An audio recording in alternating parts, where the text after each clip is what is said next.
Chapera,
Zimbabwe, thank you so much. Darano Zarandi Pasando Zganzisando Namafaro, in Indotissando Kwamuri, Mfunga Zenyo. Nekuti mimi wacho ndimi vatinotira zvese izvi sando kwamuri mese makateerera. Vamwe vambopinda vakabuda sando kwamuri nekuti aiwa kamunozvati kutandarira. Chirongwa chinechi chirongwa chemafaro nevanhu vanoda kufara panguva yekufara pane pinyuro yevanhu vanongofara saka mafaro. Muchamarara ucho mafaro.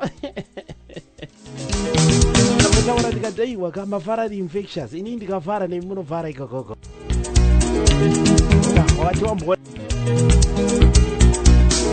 Wati wambona here kuti munhu akangosmairira so iwe unongopedzisira watongosmaira even asina chataura.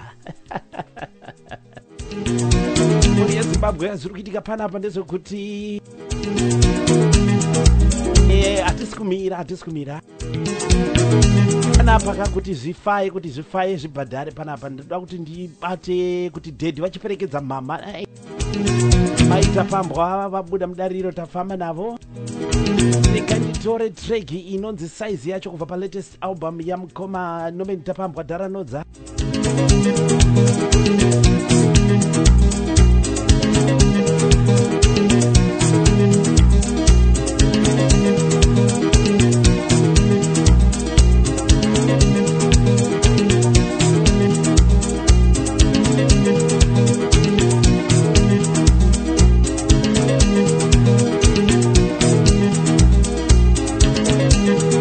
Dharanodza vane chikwata chavanofamba nachinonzi Extra Force International.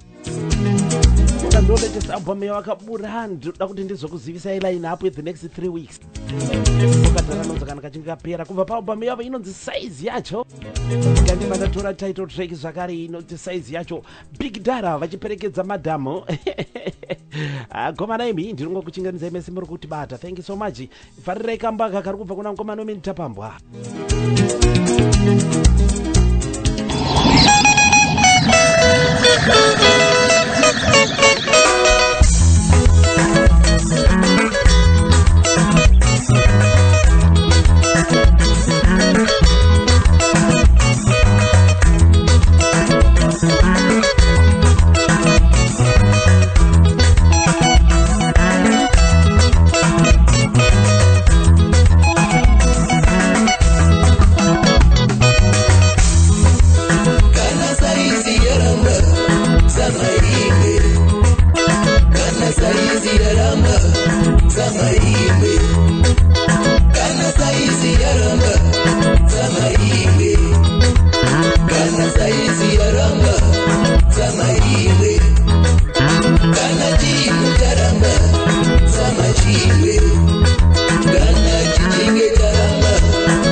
Aiyo.